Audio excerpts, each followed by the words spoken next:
This is Marcus Whitney's audio universe. Like, you gotta do the work. You gotta show up and just do the work.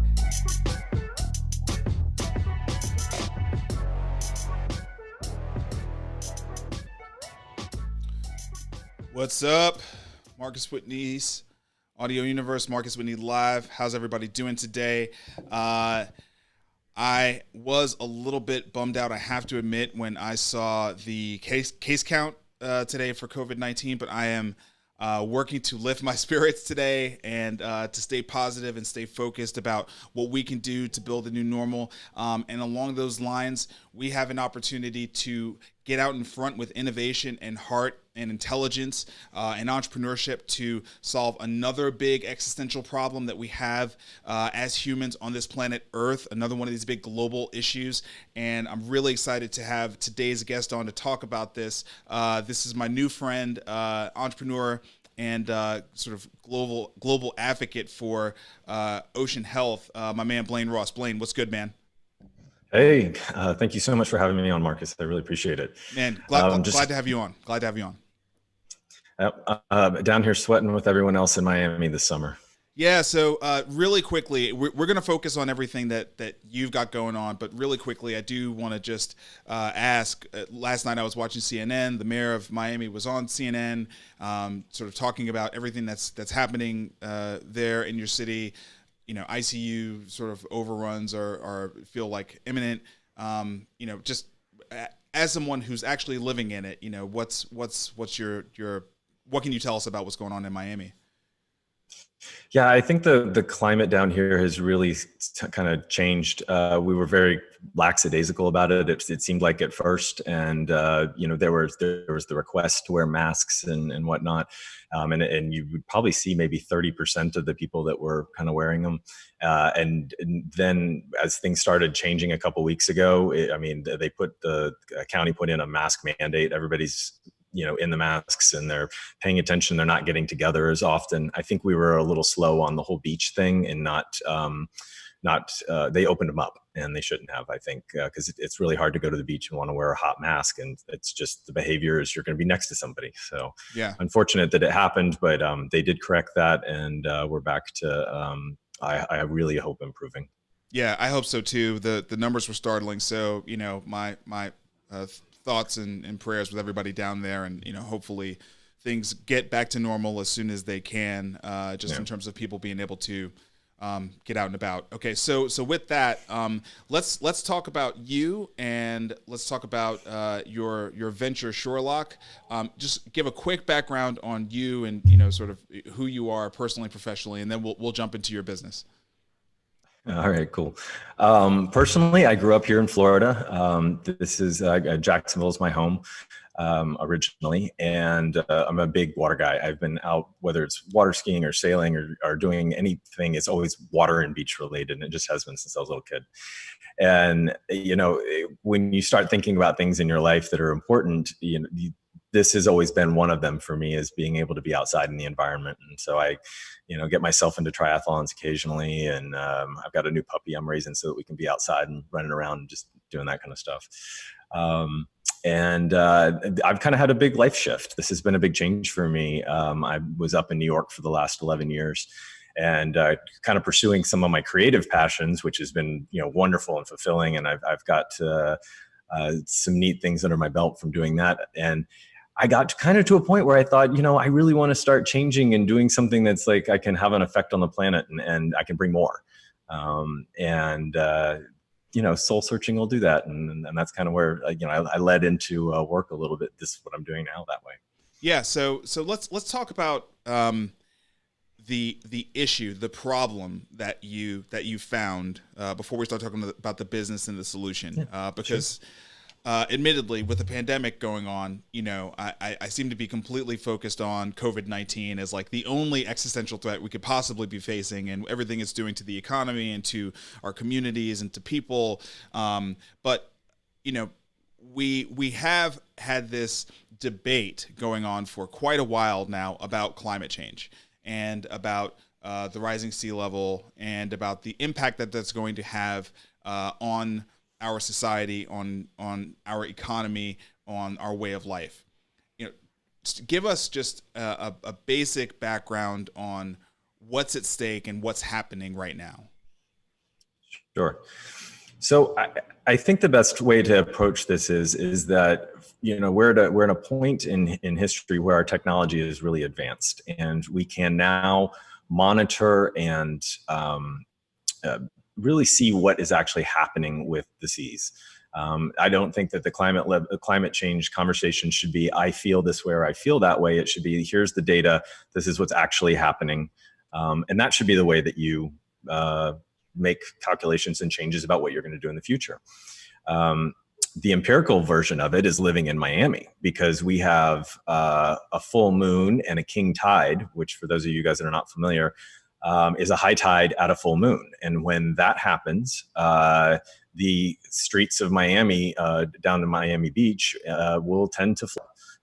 You'll see news clips all over the place. We've got 18 inches today. We've got 8 inches today.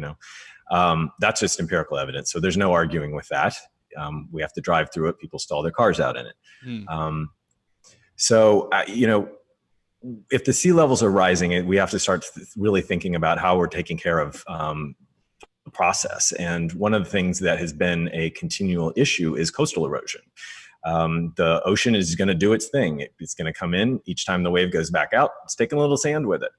And there's two different ways that you can handle it. You can either go suck up the ocean floor and dredging and put the sand on the beach, or you can go to a sand mine that may be somewhere off several hours away and truck it in. Those have been the two main ways that we've taken care of things. Occasionally we build rock groins, which are like jetties. They're a little different, but similar. The things like that are, they're hard engineered structures, and they have their own positives and negatives. When you put something there, you can change the flow of water and actually make your erosion worse in another area. So we've been doing things the same way for a long time. And now we're at a point where we've run out of some of our natural resources. Like sand is now, I believe, the third most valuable mineral resource that we have. It's something, again, Miami, a great example. They've dredged so many times, there's not sand right off the coast of Miami Beach anymore. So they have to truck it in. That's a very good example and real for what's happening. And it gets more complicated the farther up the state and into other parts of the country. So that's just kind of, I think, a little bit of the big picture is that with the majority of the world's population living within, a couple kilometers of the coastline, we have to start looking at alternative ways to protect this because it's a problem and it's coming. Yeah. So let's go back to what you just said. The majority of the Earth's population living, near or on the coastline. Like, yeah. I don't think most people think about that. Although I think if you think about the most populated areas in the United States, it's certainly not the middle of the country. It's definitely, sort of on the coast. But talk a little bit more about that from a global perspective, because I don't think I really had thought about that. Although it makes a ton of sense. Yeah, well, you can start looking at it from the standpoint of trade. So originally, the reason we were on the water is temperatures and trade. You want to be able to go out and to fish and to sell your fish and to move your fish to the next town, or to be able to launch your army, or to be able to just move goods. So that's always going to be the densest of any country. If you are not a landlocked one, then you're on the coast. Yeah. Okay. And today, what percentage of people live in or near the coastline? Is that something that's using known? The percentage on this one, because I've seen it and it's been a little while, so I don't want to misquote it. Yeah. I would say it's somewhere between 48 and I think 55%. Yeah, that's. Even if you're in the universe, even if it's 30%, it's really, really big. It's a big number. Yeah. It's a massive number, and every different area has a different condition that's going on too. I mean, you have places that have seawalls, you have places that are soft beach, you have places that have a natural coastline, and each one of these things has to be handled a little bit in a unique way. There's not a one size fits all prescription for this, and it is really about the leadership in each city really going after and trying new things and seeing what's working and having a conversation, because when you're going into a place that's like where we were with COVID and a pandemic, you're in reaction mode. But with the environment right now, we can be proactive about some of the things that we're doing, and thank God for private foundations stepping in and funding scientists and engineers to try things, because that's the way we move forward. That's how we protect trillions of dollars of real estate. If you even think for a second that putting not protecting things isn't going to cause massive financial problems, you just be missing the boat. Right. So your business, you talked about seawalls, and that's like one of the sort of standard approaches to dealing with rising water. It's like just build a wall, right? Okay, that makes sense. Your business has taken a more scientific approach to how we might be able to deal with this natural occurrence, which is ocean erosion, which may be exacerbated by climate change, and some more severe weather patterns that we're experiencing, right? Yep, exactly. For thousands of years, kind of engineering's been the way that we handle things. Mm-hmm. And that's by physically doing things. And what Shorelock's doing is actually taking, as you mentioned, a science approach developed by a microbiologist named Dr. Troy Scott. And he really wanted to look at it from how do we optimize nature? How do we start using what we've already got and just make it a little bit better? Mm-hmm. And that was really the initial concept for how this idea was born. And to explain it briefly, it really is when the waves come into shore and then they retreat, they may be pulling back sand, almost like the way you're peeling back layers of an onion. Okay. Pretty simple. Yeah. But what we're trying to do is say, okay, well, if that wave is also taking away sand, why is that happening? Can we improve that a little bit? And so what Shorelock does is it's a powder, and we mix it in with the wet zone of the beach from the high tide to the low tide mark. Very little of it, actually. And what that does is allows the wet zone to absorb just a little bit of water and let the water retreat back to the ocean below the surface level of the sand. It stabilizes. And in a very cool way, in some places, we have seen in the Bahamas and in Jamaica that it will accrete sand. If new sand is out there moving around in the near shore, we've seen over 10 inches of sand added in elevation to a beach. Wow. And up to about 15 or 16 feet in width naturally. Wow. So there's some opportunity here for us to continue to learn with this and hopefully proactively start managing things. So I have to just relate it to the pandemic, because I think one of the most frustrating things about this is that we have apparatus in place with the World Health Organization within our country that has outposts in other countries, the CDC. The executive branch should be having a pandemic team in place to sort of, have a standard operating response to these sorts of emergencies when they come. This feels similar insofar as the impact can be global. It can be really, really significant from an economic perspective. And it could be massively disruptive to our lives in a way that we're not prepared to sort of deal with the aftermath of. And so it feels like we really have to take a proactive approach unless we want to have something massively disruptive happen as a result of it. So my question is, how does that similarity play out for you as an innovator in the space today? You mentioned private foundations that are stepping in to sort of help some of this stuff happen. I recently learned about the term the blue economy, which is this wave of companies, probably some that already existed. I guess like oil companies, fit into the blue economy, but it's any company that's focused on the ocean. So that would be what you would fit into. But what does innovation look like in the blue economy? What does it feel like to be a founder in the blue economy? Like, who do you have to work with? And are the dollars flowing in this direction like they should? Good question. So on the innovation side with the ocean, there's a ton of stuff coming out right now. We are really, really starting to go after things that have to do with the ocean and exploring it, and robotics and things like what we're doing and how to grow coral. That it's all fantastic. I'm very excited and enthusiastic about where we're headed. The interesting part about being an innovator, especially when you're coming into a new space, is unless somebody has been out there, and I say this more for myself, unless somebody has been out there and really made your thing an issue, sometimes you feel like you are the little guy standing in a very large room just yelling, "Hey, look at me over here. I got something I can help." And that's always that's a funny place, because I think of myself often as a taxpayer and an environmentalist, as well as being a business owner. Right. And my business owner self is like really trying to make the rational presentation when I'm having these conversations with people.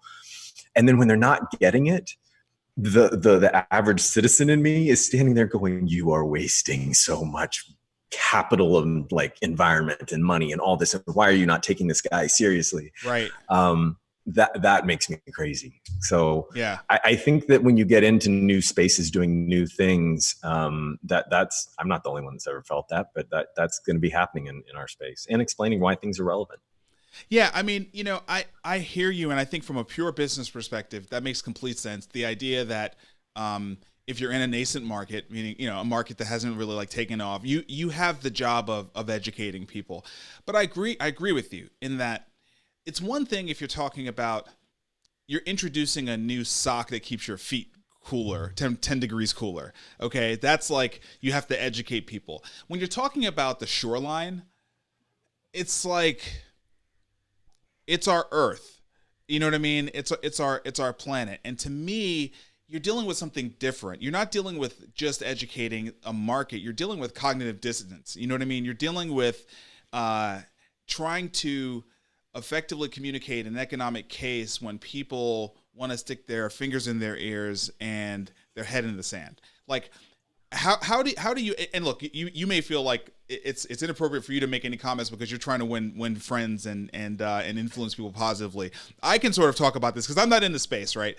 But it is a different form of the innovator's dilemma for me when you're an innovator that's trying to do something that's actually going to help humanity, and you can't get people to pay attention, and the downside of not at least taking your meeting or considering what you're talking about doing, relative to all the other solutions that are currently available, is so significant. It's like the downside of me not buying these cooler socks is not that big a deal. You know what I mean? But the downside of me not figuring out how to slow or reverse coral erosion is like, this is my children's future. This is, you know what I mean? Like, this is a very, very different thing. Yeah. So anyway, I went on a bit of a soapbox there, but I would find it really difficult to be an innovator and a founder and an entrepreneur in your shoes. I was smiling because I had a conversation yesterday, and I tend to like to call this the already always listening syndrome, in that people assume that they already know what you're talking about. So they turn you off before they've listened to actually being able to say yes. And I was on the phone with a government person yesterday, and she said, "Well, I just, by the way, there's been conversations around this for 2 years in this particular department." Sure. She goes, "Well, I just don't understand why someone would want to cement the beach together." And I said, there's no aspect of what we are doing that cements the beach together. And she's like, "Well, you make sand particles attract." And I said, "Yes, but you can't feel it. It doesn't make a difference to the way that it looks or feels to an animal or to a fish or to a plant or to a human. Here's all the data." But she just, for 2 years, just suddenly was, for the first time, actually willing to go, "Oh, you mean you're not turning the beach into cement? Oh, okay, that makes sense." Like, it was just little light bulbs. And I think that sometimes when we're having those conversations in a new space, people already think they know what you're talking about. And so they've made their mind up. Yeah. Yeah. I mean, that is why things like this, like continuing to hone your story, hone the way that you're communicating it, is so important. Because people do connect dots if you don't explicitly connect them. You know what I mean? Yeah. They do sort of come to conclusions if you don't help them get really clear on that. So, okay. So talk to me about, where your business is today, and where the market is today. You know, like you're in Miami, you're on the ground, you're having these ongoing conversations with folks. Obviously, people are very, very overwhelmed with the COVID situation right now. So I would imagine there's a lot of distraction, and it's probably harder than ever for you to get people to pay attention. But generally speaking, like, are you generating revenue? Are you actually putting your solution in practice in the market right now? Like where are things in this space? Yeah. So the company was started, as I mentioned, a few years back, and then kind of put on hold. And the good news is that we've got over a decade's worth of pilots that have been down in the Caribbean that show us environmental impact and studies and how it behaves and what it does in the Caribbean environment. So that part's fantastic. But we have not been actively out there, pushing the sales button. What we wanted to do was come into Florida first and set things up. And we had such an interesting circle that happened here, which was the municipalities have to sign on to sponsor a project in order for the environmental for the DEP to sign off on something, but the DEP but the state won't sign off until the municipality signs on.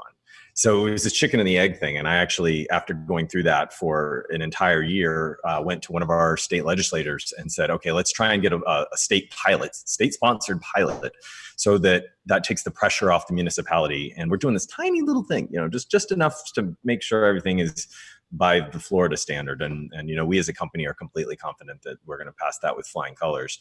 And so we started with that. And just to tell you a little bit about the importance of what we're dealing with here, aside from us being at about a 40, let's see, just paused. We're at about 62% of beaches washing out between 2 and 5 years. And now I want you to know that we've got a budget of $737 million is what's supposed to be spent in 5 years. So hold on. I need to rewind to the 3 to 5 year thing you just said. Yeah. Because, dude, I'm not excited about that. What you just said. So,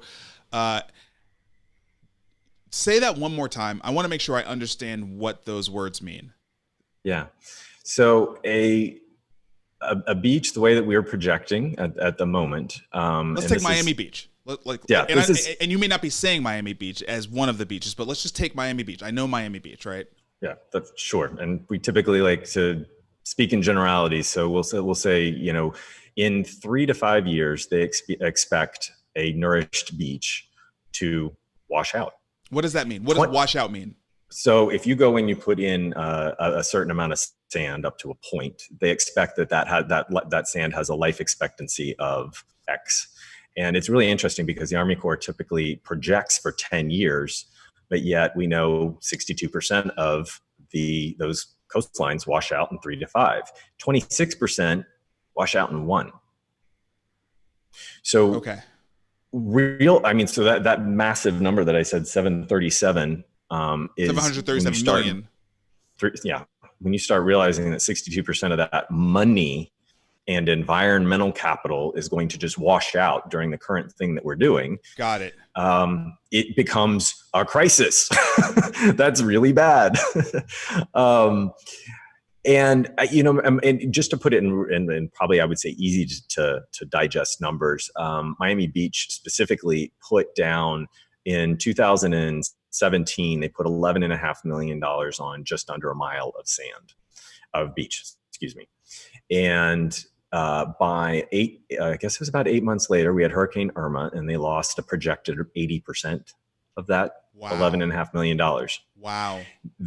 And so the sand did its job, but they lost it all. It was gone. It was gone in a blink. In terms of how long you thought that was going to last, a hurricane wiped it out. And we know, based on the last couple of years, this is going to be the deal. Yeah, so that's your 26% number. That happened to be one time when it went out. Then, in order to get it back, obviously, the state only has, by the way, a $50 million beach nourishment budget.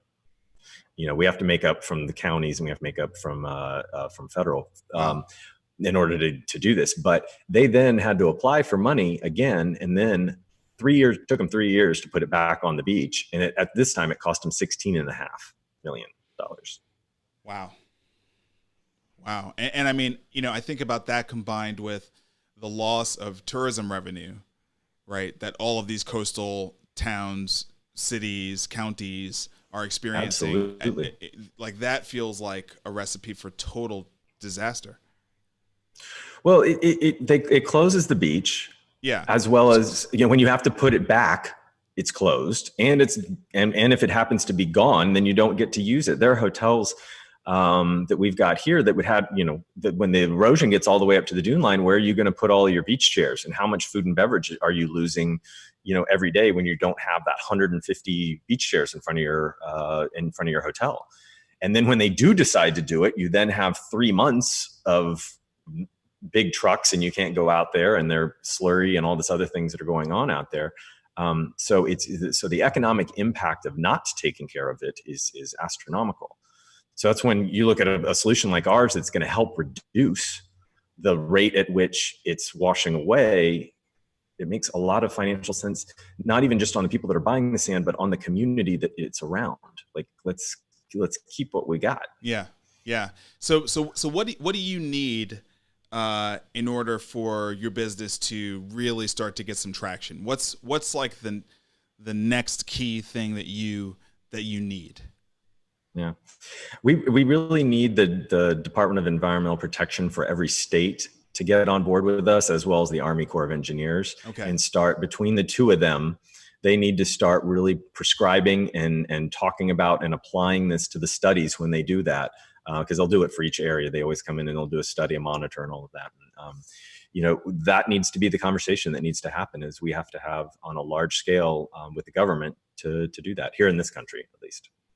Wow, man, you're taking up a big task, man. I just launched a book, and I'm trying to get my book out. You're like trying to fix the coastline. It's just like two different orders of magnitude in terms of like the problems we're tackling. But man, best of luck to you on it.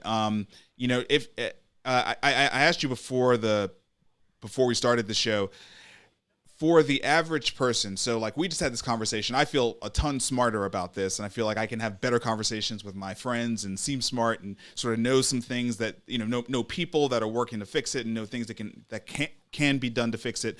But I think everyone, to some degree, does care about this. Everyone loves Miami, right? You know what I mean? Or they love some beach. Maybe they don't love Miami, but they love, I don't know, San Diego or whatever, right? But they love a beach, right? What can the average individual who's listening to this, who doesn't work for the Army Corps of Engineers, or doesn't, have buying power at the state's, environmental, group level, what can the average person do to contribute to making this happen? What can they do? Yeah, that's really about outreach to your local politicians or to your state senator or House of Representatives member, and saying, we are interested in, either you can name us specifically and say, we're interested in Shorelock, and tell them why, and say, look, I disagree with the environmental impact, or I disagree with the financing that we're spending. There's been so much conversation around coral health lately that maybe that's what the trigger is for them to understand, that being the legislature, for them to understand how important it is, by saying, look, if we go out in there and plant all this coral, and then we nourish the beach and it diseases and dies, then what do we just do that for? All of this ocean health is all really tied in together. It's very integrated.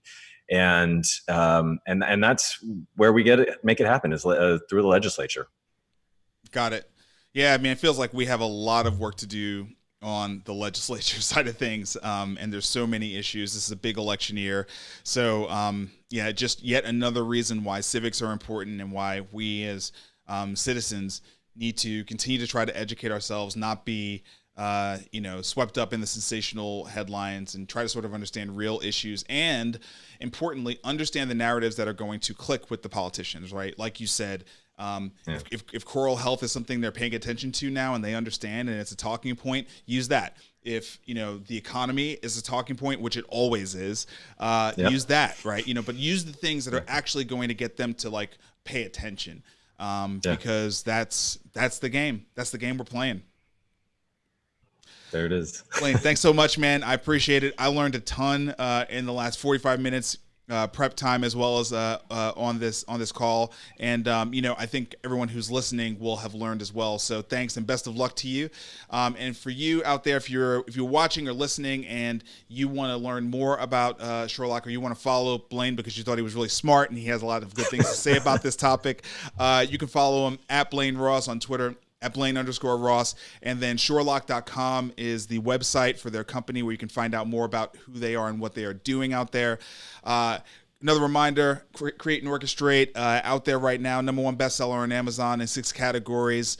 Last week on launch, and you can still get it today at Amazon or also at my website, creativepower.co, where you can get signed copies and also the commemorative t-shirts. Subscribe to the podcast, Marcus Whitney's Audio Universe, everywhere you get podcasts. And finally, follow me online everywhere at Marcus Whitney, or go to marcuswhitney.com. That's it. I will see you again tomorrow with another episode of Marcus Whitney Live. Until then, let's build the new normal, y'all. Peace. Thank you for tuning in to Marcus Whitney's Audio